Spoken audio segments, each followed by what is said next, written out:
Within the 7 years of Red Dead Online's existence, we received updates, changes, and some issues along the way.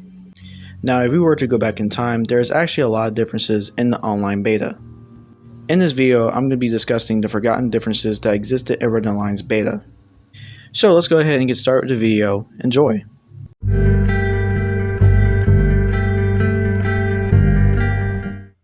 In the online beta, when you're in St. Denis, sometimes you can get a random button prompt popping up that says get on trolley, but you'll actually end up seeing that there's no trolley in sight.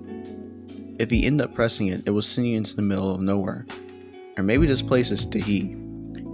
Who knows. Anyways, there's some other bugs that existed in the online beta, such as characters yelling when loading in a PvP lobby.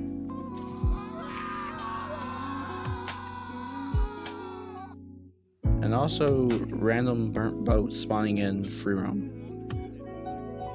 Now when it comes to money grinding for the online beta, it was pretty boring. In order to achieve the maximum amount of money for the stranger missions, you had to wait until 30 seconds was left on the timer. Luckily, there was a money method that was found, and that is bringing a carcass near the lake or river in order to attract fish. This was by far one of the most lucrative ways to make money besides doing stranger missions. There was also a glitch at the back of Ronte's mansion where fish would randomly drop by the statue. Unfortunately, this method of making money would soon get patched. Now, when it comes down to ability cards, Slippery Bastard, Slow and Steady, and other ability cards, there were some differences in the online beta.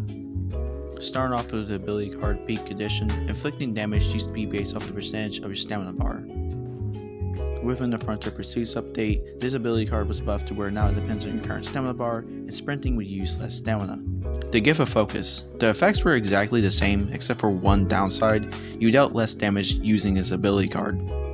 Luckily, the Frontier Pursuits update ended up removing this negative effect. Eye for an eye, this was the original description. Then within the same update I mentioned, the description was updated. There was no buffs or nerfs to his ability card. Combat Stronger, again, same thing, different description, then was soon updated with a new description. Now originally, Slippery Bastard was a free aim ability card that players can lock onto you if you activate it. This also means you had to use free aim as well. But in the Frontier Pursuits update, free aim for this ability card was completely removed and replaced with weapons being very inaccurate when the card is being used. Slow and Steady was mostly the same, however in the Frontier Pursuits update there was a minor change to where if you're taking damage, each hit would drain your Deadeye bar. There was also a change when it comes to the Deadeye ability cards. Originally, the weapon bloom for your weapons and Deadeye would drastically shrink, making any weapon you use extremely accurate. Unfortunately, in the World Enhancements update, the weapon bloom would go back to normal except for Pant Black. Pant Black was the only Deadeye ability card that would make your weapon bloom shrink. In the online beta, it was possible to see everybody on the map and see exactly where they were at.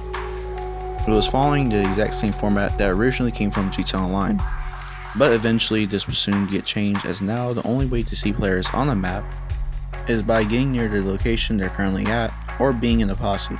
The same applies to voice chat as well. Now, some players were conflicted about this change and some were very happy. Now when it comes to weapons like the Lancaster Rapier, the Carcano Rifle, and the semi-automatic pistols, you think those are the best weapons, right? As good as those weapons are, there's one weapon that was completely overpowered and pretty cheap when it comes to this price. This being the Vermint Rifle.